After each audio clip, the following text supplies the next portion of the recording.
Muy bien, para empezar con la presentación, el tema a tocar hoy día es fisiopatología y sarcopenia en el paciente renal. Bueno, esta es la agenda que vamos a tratar el día de hoy. No olvidemos mencionar pues que nosotros todos vamos a llegar a una vejez y la idea es que sea pues evitando la dependencia, y para ello tenemos que trabajar desde el día de hoy, ¿no? En lo que se llamamos la prevención. Como bien decía Sófocles, mi cuerpo ya no tiene fuerzas para caminar solo sin que alguien lo guíe, pero no todos vamos a terminar, ¿no?, con una ancianidad dependiente, sino estamos en camino de poder hacerla con mejor calidad de vida. Bueno, la palabra sarcopenia viene de los términos griegos sars, que significa carne, penia, que significa pérdida. Entonces, en el año 1998, Rosenberg lo acuñó, ¿no?, para asociar la pérdida de masa y pérdida de fuerza muscular, sobre todo relacionado con la edad, ¿no? Al hablar de masa, lo comparaba pues con un promedio de hombres y mujeres sanos y lo catalogaba pues cuando eran menos de 2 desviaciones estándar por debajo de este valor.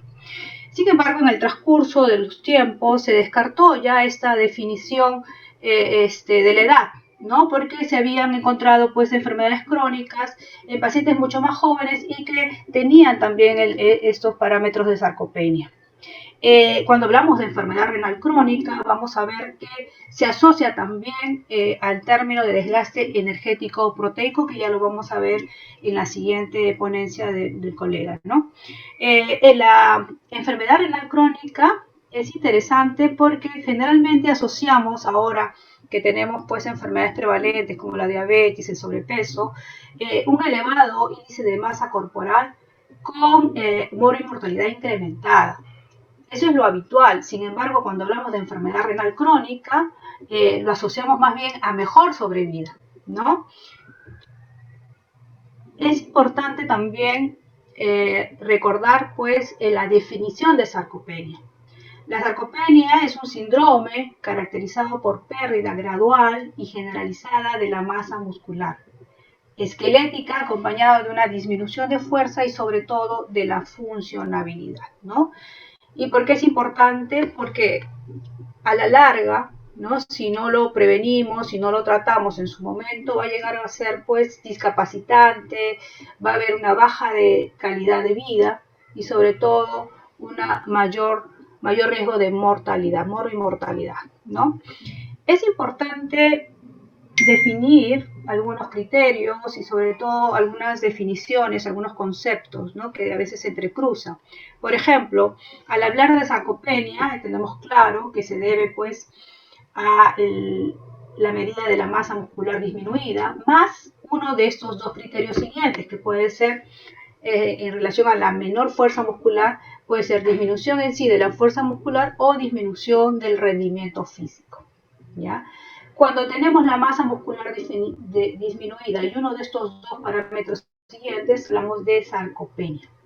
Cuando tenemos los 3 parámetros mencionados, ya hablamos de una sarcopenia severa. Pero a veces lo confundimos con caquexia. Al hablar de caquexia ya estamos hablando de, además de la masa muscular disminuida, vamos a tener cuadros de anorexia, inflamación, resistencia a la insulina, aumento del catabolismo, ¿no? Y es importante porque se va a catalogar o se va a definir con un índice de masa corporal menor de 20 kilos por metro cuadrado, más 3 de estos 5 criterios, además de alteraciones bioquímicas, como por ejemplo la albúmina. El otro término que es bien usado en estas patologías renales es el desgaste energético proteico.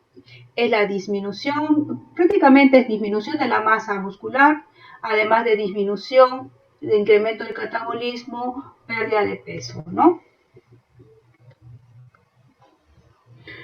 Recordemos que la población mundial está envejeciendo, ¿no es cierto? En el año 2020 tenemos más o menos más de 600 millones de personas por encima de los 60 años de edad. Y se dice que en el año 2025 ya van a ser 1.200 millones de personas en este rango de edad, ¿no? Entonces, recordemos que la sarcopenia la vamos a encontrar generalmente en un porcentaje porcentaje de 5 a 13% en poblaciones mayores de 60 a 70 años. Y esto se va a incrementar obviamente con la edad. En pacientes mayores de 80 años ya va a incrementarse a 11 a 50%. Existen estudios latinoamericanos, como por ejemplo en Brasil, donde informan que la sarcopenia la encuentran en pacientes mayores de 60 años en un rango de 21%, y en México han encontrado sarcopenia en pacientes mayores de 70 años en un rango de un 30%. Las personas afectadas en el mundo de sarcopenia, estamos hablando hoy de más de 50 millones de personas. Y se calcula que para los próximos 40 años vamos a llegar hasta las 200 millones de personas. Es interesante mencionar que la prevalencia en nuestros pacientes, sobre todo renales y sobre todo los pacientes en hemodiálisis, puede llegar hasta 59%. ¿No? Y se han hecho estudios incluso que esta puede variar en el sentido de que han hecho comparativos donde pacientes que hemodializan por catéteres venosos centrales versus pacientes que hemodializan por fístula, los pacientes que hemodializan con catéteres son los que tienen mayor prevalencia de sarcopenia. En relación a la fisiopatología, realmente hay múltiples factores que conllevan a estos cuadros, ¿no? Encontrándonos primero, por ejemplo, con los procesos neurodegenerativos, la disminución de las unidades motoras, el envejecimiento neuromuscular, la disminución de las hormonas anabólicas, el aumento de citoquinas por la inflamación crónica, los cambios moleculares de los mecanismos de contracción muscular, la atrofia de fibras musculares, el incremento del estrés oxidativo y la acumulación de grasas dentro del músculo. Recordemos que tenemos diferentes tipos de fibras musculares, ¿no? Tenemos las de tipo 1, esta es más roja, se dice que hay mayor cantidad de mitocondrias, mayor cantidad de vasos sanguíneos, es más resistente a la fatiga, ¿no? Y tiene más cantidad pues de mioglobina y se encarga de la contracción lenta, a diferencia de las fibras musculares tipo 2, donde va a tener pues generalmente un metabolismo anaeróbico, alto potencial glucolítico, menor capacidad oxidativa y la contracción rápida, y va a tener más capacidad de fatiga, ¿no? Entonces, es importante, ¿por qué? Porque cuando tenemos la sarcopenia, generalmente se van a afectar las fibras musculares de tipo 2, ¿ya? Es por eso que los test se encargan de evaluar esta deficiencia, ¿no? Esta afectación. En relación a los cambios fisiopatológicos del músculo asociado a la enfermedad, a la edad específicamente, vamos a encontrar pues que va a haber disminución de la masa muscular, no solamente disminución de la masa, va a haber disminución del número de fibras musculares, va a haber pérdida de las células satélites y por lo tanto pues vamos a tener disminución de las fibras motoras, ¿no? Por lo tanto, es interesante mencionar que si no lo trabajamos a tiempo, lo mejoramos a tiempo, vamos a tener pues las complicaciones como los trastornos de la marcha, la pérdida del equilibrio y el aumento de caídas, ¿no? Es por eso que en estas poblaciones de ancianos, ¿no? O de enfermos crónicos vamos a tener pues mayor frecuencia las fracturas de cadera. Acá en la parte derecha, en la parte inferior, se ha hecho un corte sagital de un estudio de resonancia magnética nuclear a nivel de muslo, ¿no? Y encontramos en dos pacientes con prácticamente un índice de masa corporal parecido, igual, sin embargo, con una diferencia de la edad. En el lado izquierdo vemos que hay una mujer de 82 años y en el lado derecho una mujer de 26 años, y vemos pues que en el izquierdo hay una disminución de la masa muscular, además que hay un infiltrado graso, ¿no? Recordemos también en relación a la clasificación, ahora ya conocemos pues que se conoce el término de sarcopenia primaria, aquella exclusivamente relacionada con la edad, descartando alguna otra causa. Y la sarcopenia secundaria, que puede ser pues aquella relacionada con la edad, con la actividad, perdón, resultante de la restricción a la leche, ¿no? La vida sedentaria, las condiciones de gravedad, por ejemplo, en los astronautas, ¿no? Que por eso es que tienen que hacer ejercicios necesariamente, ¿no? Y aquellas relacionadas a enfermedades, como por ejemplo, específicamente las renales, ¿no? Y las relacionadas a la nutrición, cuando hacemos pues las famosas dietas para bajar de peso, no están bien dirigidas y hay una mala orientación en referencia a los tipos nutricionales o a la ingesta de determinados alimentos, sobre todo de proteínas. Acá vemos un cuadro donde hay los diferentes factores, se podría decir, que intervienen y producen pues esta sarcopenia, que va desde la malnutrición, como lo habíamos mencionado, la disminución de las hormonas de crecimiento. Acuérdense que con la edad todas las hormonas anabolizantes se van deteniendo, entonces también hay disminución de las hormonas sexuales, hay un aumento, hay una inflamación crónica, predomina el catabolismo, ¿no? Y disminuye el anabolismo. Hablamos en nuestros pacientes renales, sobre todo hay una acumulación de homocisteína, hay factores genéticos que son importantes y que ya los vamos a mencionar. Además de los trastornos de por sí a nivel neuromotor, ¿no?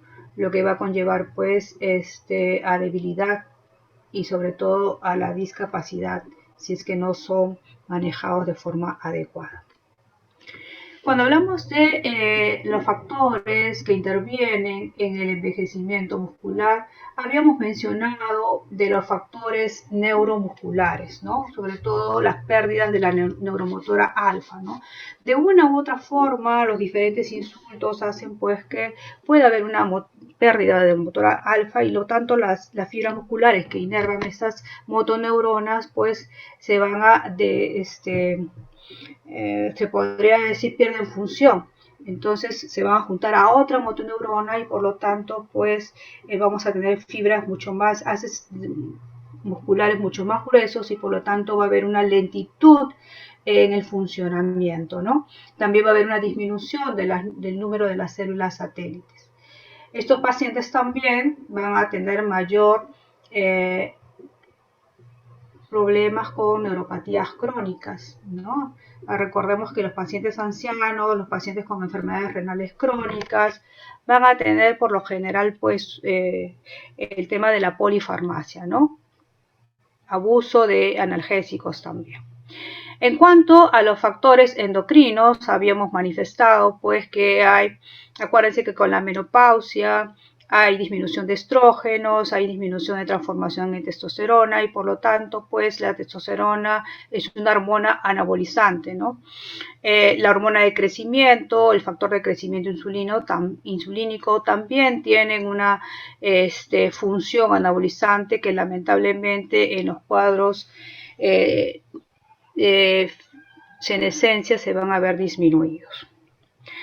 También tenemos factores inmunitarios. Recordemos que estos pacientes tienen inflamación subclínica, ¿no? Con elevación de citoquinas, la interleuquina 6, la interleuquina 1. Va a haber aumento del catabolismo proteico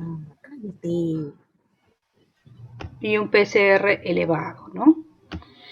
Además, recordemos también que va a haber alteración mitocondrial y apoptosis acelerada, con hábitos de vida pues que ya conocemos, con baja ingesta de proteínas, escaso ejercicio, tabaco y alcohol, ¿no? Es interesante saber desde el punto de vista profesional que nosotros como que no le dábamos la importancia de vida al tema de la sarcopenia en los pacientes, no solamente en los enfermos renales crónicos, sino también en nosotros, los propios profesionales de la salud, ¿no? Porque siempre pensamos que vamos a ser eternamente jóvenes y no es así, ¿no? Entonces, desde ahora debemos cuidar, pues, nuestros hábitos dietéticos, nuestro ejercicio diario y que lamentablemente, pues, no lo hacemos y sobre todo tratar de educar al paciente en ese sentido. En relación a los aspectos nutricionales en nuestros pacientes renales, tenemos los problemas, pues ellos son sometidos a ingesta de proteínas disminuidas, ¿no? Por el tema de la uremia.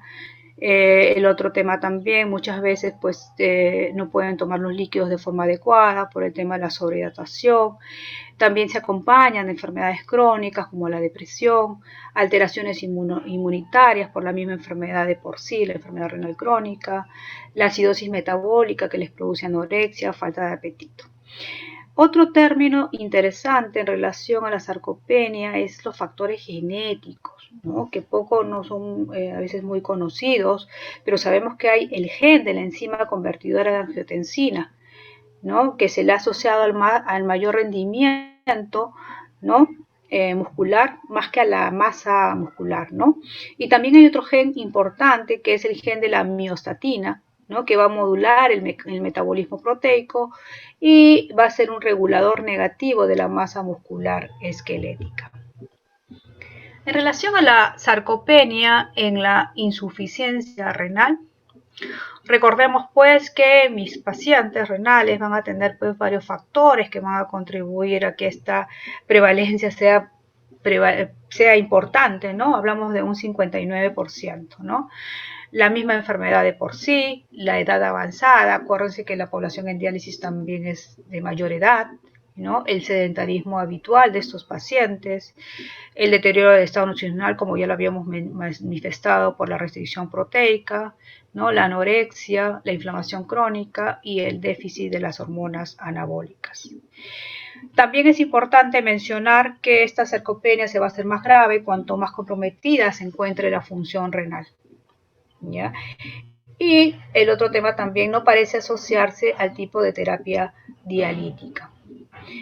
Es importante también mencionar que la actina, que es un marcador de daño muscular, va a estar aumentado en estos pacientes con insuficiencia renal. Hay drogas que afectan el estado nutricional y van a influir en la sarcopenia de la enfermedad renal crónica. Por ejemplo, los bloqueantes de los canales de calcio, los inhibidores de las bombas de protones, ¿no? Como el omeprazol, la cisaprida, la furosemida, los inhibidores de las enzimas convertidoras de angiotensina, los inhibidores selectivos de la recaptación de serotonina que se da mucho en los pacientes con depresión. Entre las causas, cabe también mencionar pues que la inflamación va a producir pues la liberación y expresión de citoquinas proinflamatorias que van a iniciar mecanismos de insulinoresistencia y por lo tanto pues va a haber un incremento de la miostatina, lo que va a provocar pues pérdida de esta masa muscular, ¿no? En un estudio interesante que se realizó a 542 pacientes en hemodiálisis, el 50% eran sarcopénicos y sobre todo se había relacionado este estudio con la etiología diabética de la insuficiencia renal crónica y la presencia de desnutrición severa. Recordemos que la primera causa de insuficiencia renal crónica es la nefropatía diabética y ahora en el mundo pues es la primera causa prácticamente de las enfermedades que atacan al mundo, ¿no? Se ha descrito también en algunos estudios hasta 1.6 caídas por paciente por año en adultos mayores en hemodiálisis crónica. ¿Cuáles son los criterios de evaluación de un paciente con sarcopenia? Es importante que vamos a ver pues la ectoscopía, ¿no? O de repente pues una adecuada historia clínica, donde vamos a evidenciar pues una disminución en la fuerza, el paciente mismo lo va a referir, ¿no? Historia de caídas recurrentes, la pérdida de peso no intencional, la poshospitalización y otras condiciones crónicas que acompañan pues a esta posibilidad de diagnóstico de sarcopenia. Otro dato importante es la medición de la velocidad de la marcha.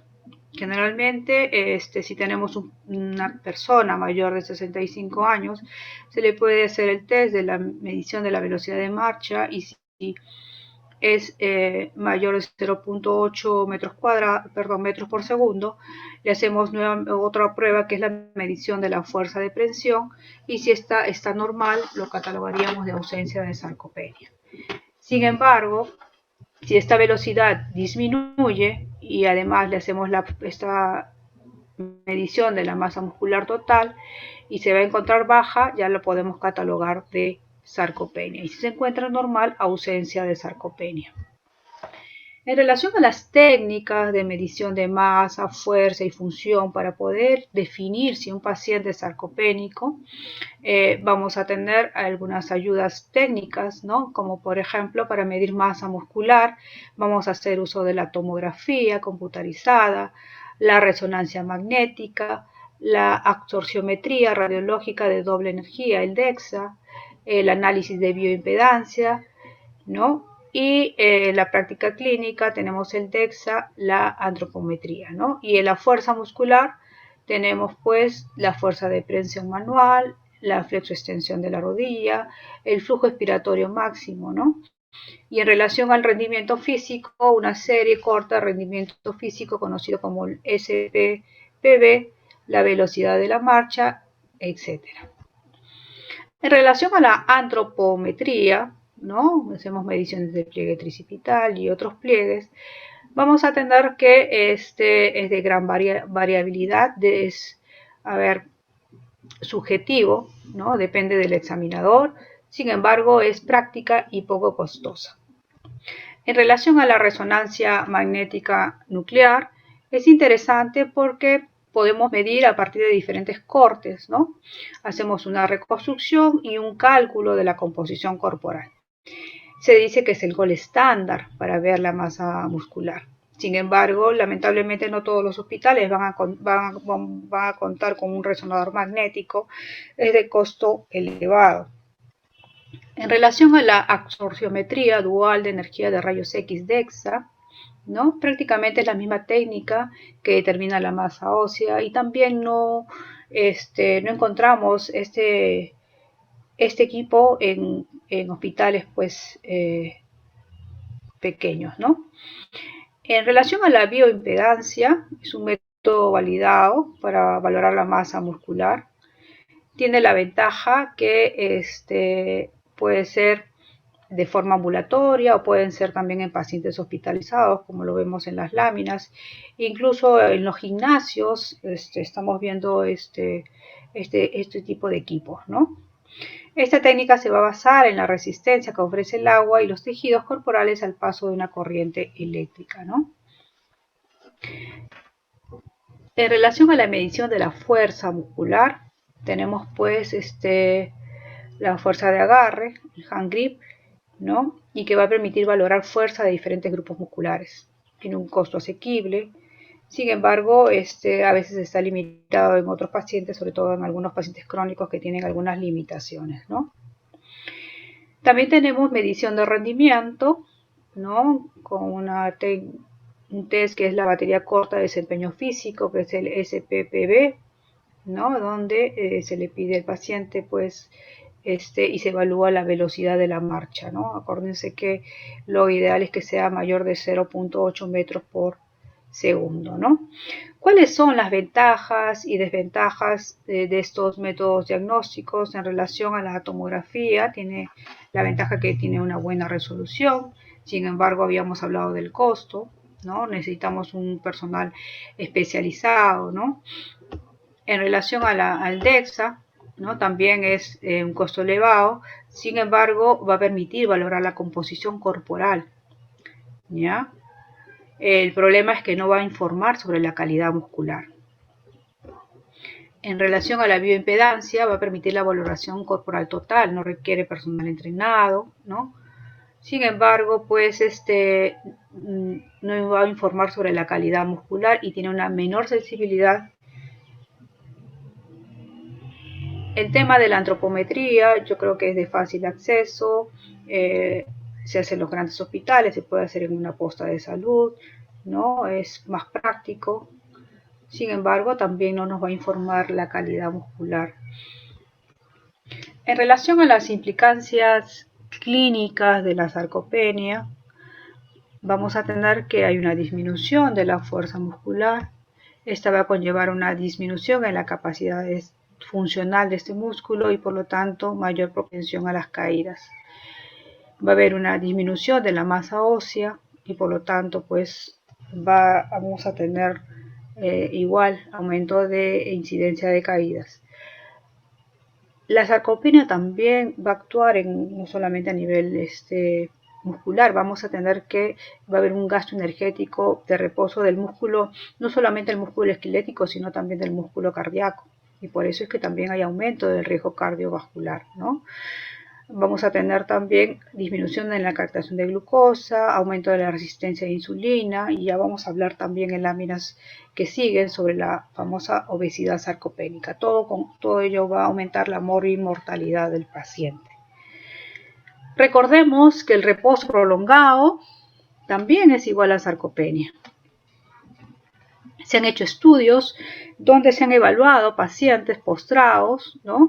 Y cómo estaba la masa muscular antes y después de este periodo de postración.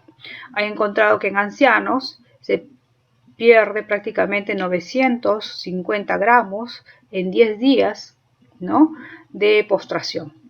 Se hizo un estudio de 21 ancianos, ¿no?, todos ellos postrados, ¿no?, donde se le agregó a la dieta, ¿no?, 15 gramos de arginina y leucina, ¿no?, en una dieta no calórica, y obviamente además se evaluó pues cómo estaban el paciente control y el paciente después, y se encontró que el suplemento con estos aminoácidos preservaba la función muscular luego del alta, ¿no?, de estos pacientes. En relación a la obesidad sarcopénica, recordemos pues este término al aumento de la masa grasa en contraste con una disminución de la masa magra, ¿no? Aumenta la masa grasa, pero disminuye la masa magra. Habíamos mencionado pues que es un predictor positivo, protector, se podría decir, en nuestros pacientes renales. La obesidad supone un estado energético de exceso que ayuda a que el paciente resista el desgaste proteico energético a los que son sometidos muchos de nuestros pacientes renales. Sin embargo, cuando esta obesidad es a largo plazo, ya se ha visto que ya va a comportarse como un factor de riesgo relacionado a inflamación, aterosclerosis y calcificación, ¿no? Es importante también hacer mención que estudios recientes señalan que el tipo y distribución de la grasa, más que el total de la grasa, es un determinante importante de factor de mortalidad. ¿Ya? Ese es un dato que sí lo hemos visto en los pacientes renales. Hay dos formas en las que se puede llegar a la obesidad sarcopénica. Una en los pacientes con un peso normal, ¿no?, que incrementa su tejido adiposo, y otros cuando estos individuos pierden peso, ¿no?, pierden masa muscular. En relación a estos pacientes con obesidad sarcopénica, hay unas intervenciones nutricionales, intervenciones de ejercicio e intervenciones de fármacos, ¿no? Lo ideal es empezar pues con la intervención nutricional.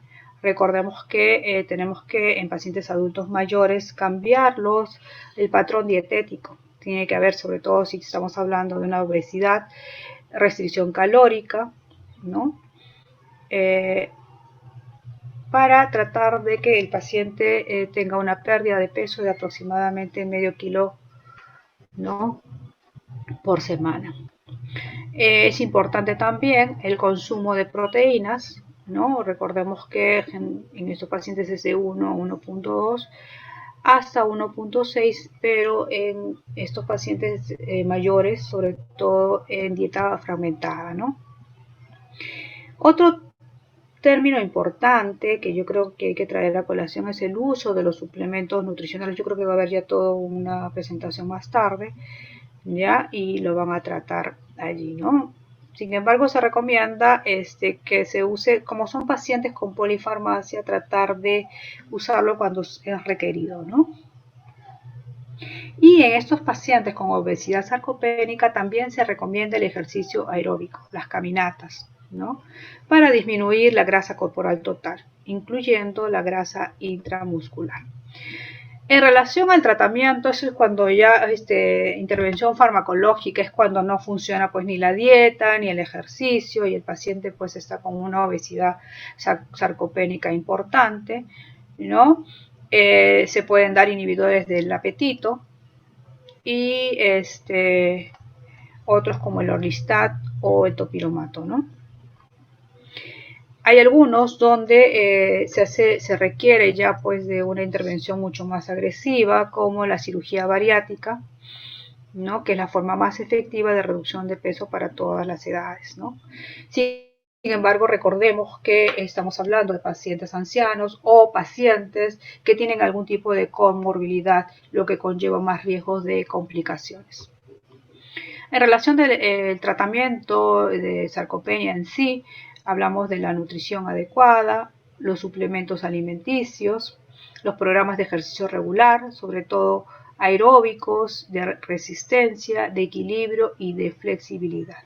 Y finalmente la intervención farmacológica de ser necesaria. En sarcopenia ya van a tener toda una presentación en relación a nutrición, pero debemos recordar que debe haber una nutrición adecuada. Se sabe que en pacientes mayores de 50 años, prácticamente el 30 al 40% de las mujeres y un 22 a un 38% de los varones no cumplimos con las recomendaciones dietarias, ¿no? Entonces, ¿por qué? Porque muchas veces prácticamente con el afán de adelgazar o mantener la figura, pues no se cumplen los estándares nutricionales requeridos, ¿no? Recordemos también que con la edad hay un aumento del catabolismo proteico, ¿no? Se ha visto que la ingesta de aminoácidos esenciales como la leucina mejora la síntesis de proteína cuando se ofrece al finalizar la actividad física. En relación a las 4 modalidades de ejercicio físico que pueden ser beneficiosos para el paciente sarcopénico, se recomiendan los ejercicios de resistencia, ¿no? Se hizo un estudio donde se concluyó que cuando es prescribido adecuadamente el ejercicio de resistencia, vamos a encontrar que disminuye los cambios fisiológicos asociados al envejecimiento, ayuda al mantenimiento de la independencia funcional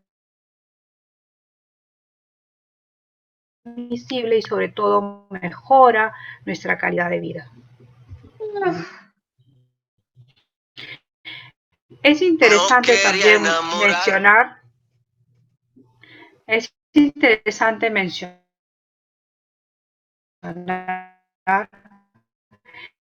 que los pacientes en el sentido que muchas veces tienen dificultad para acceso a lugares, por ejemplo ahora en la época de pandemia, ¿no? Donde desarrollar pues sus actividades, tienen fatiga interdialítica, tienen disfunción cardíaca, miopatías y neuropatías urémicas y falta de motivación, muchos de ellos están con depresión crónica y esto como que limita también la actividad física.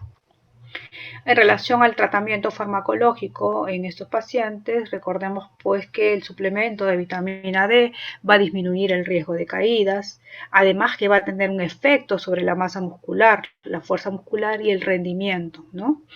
Sin embargo, hay algunos estudios que mencionan que es controvertido la suplementación en este tipo de vitamina D, a no ser que sea estén bajas en sangre, ¿no? Hay mayor efectividad cuando se administra a personas con déficit que habíamos mencionado.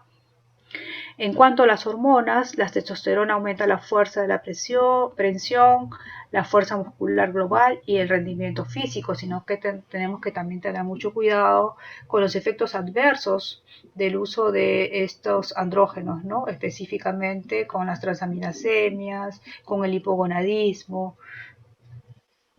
También se recomienda en algunos casos el uso de la hormona de crecimiento. Sin embargo,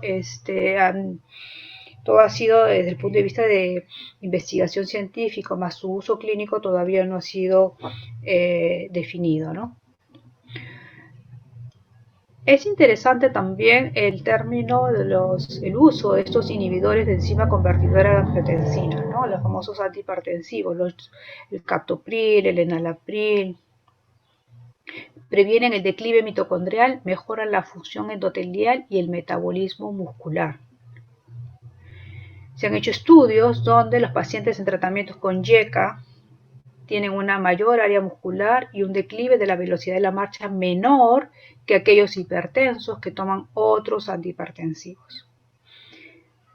Ese es un dato importante, sin embargo, pues hay algunos otros estudios que contradicen estos resultados.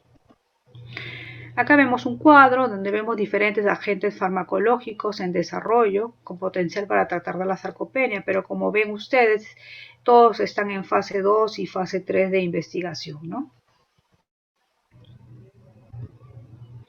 Y finalmente, para concluir, recordemos pues que la sarcopenia es altamente prevalente en la enfermedad renal crónica. Hablamos de un 51-59%. La etiología es multifactorial. Es importante la detección temprana de la sarcopenia en los pacientes con enfermedad renal crónica, sobre todo en aquellos en hemodiálisis, para intervenir tempranamente y evitar pues todas las complicaciones que puedan darse, ¿no? Como es la limitación en la calidad de vida, las comorbilidades y complicaciones de la misma enfermedad, lo que hace pues un mayor coste de los establecimientos de salud, ¿no?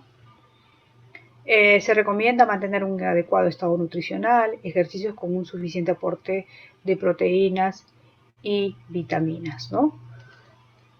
Muchas gracias. Muchas gracias por tu exposición, doctora González. Tenemos dos preguntas. Nos hicieron dos preguntas a través del chat, se las voy a mencionar. Primero, ¿qué tipo de ejercicios pueden hacer justo para contribuir a mantener las fibras tipo 2 y también mantener el músculo o prevenir la pérdida acelerada y disminución de la fuerza?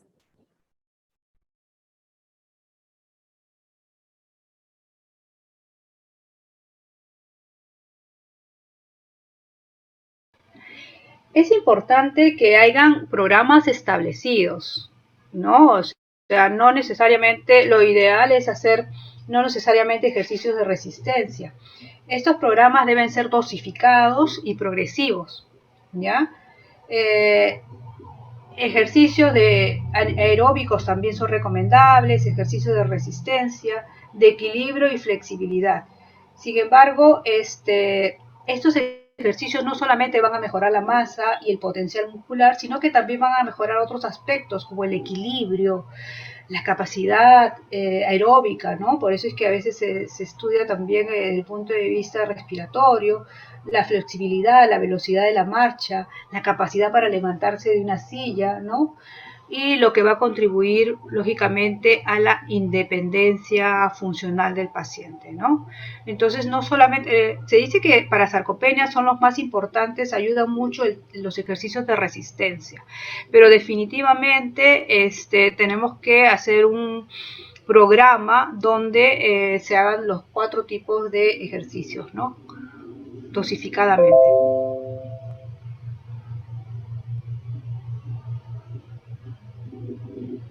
Ok, doctora, muchas gracias. Tenemos otra consulta y es, ¿en qué pacientes se les hace la medición de la masa y fuerza con las técnicas de imágenes?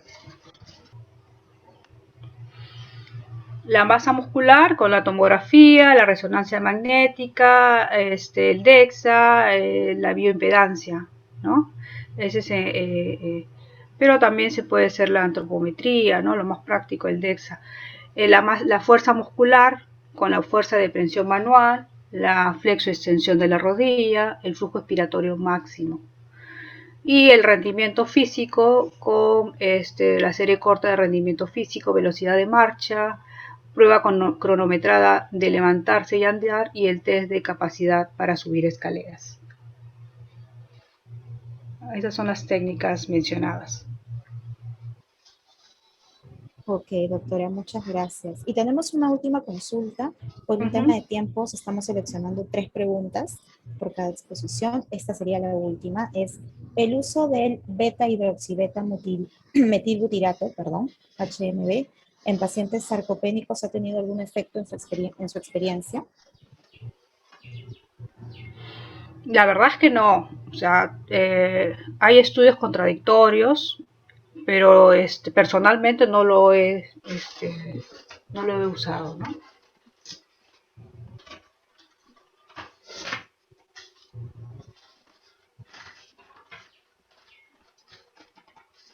Ok, doctora. Queremos agradecerle por esta exposición, por esta gran exposición. Muchísimas gracias, doctora. Y bueno, justo estamos terminando a tiempo. No, gracias por la invitación. Ha sido un placer para mí.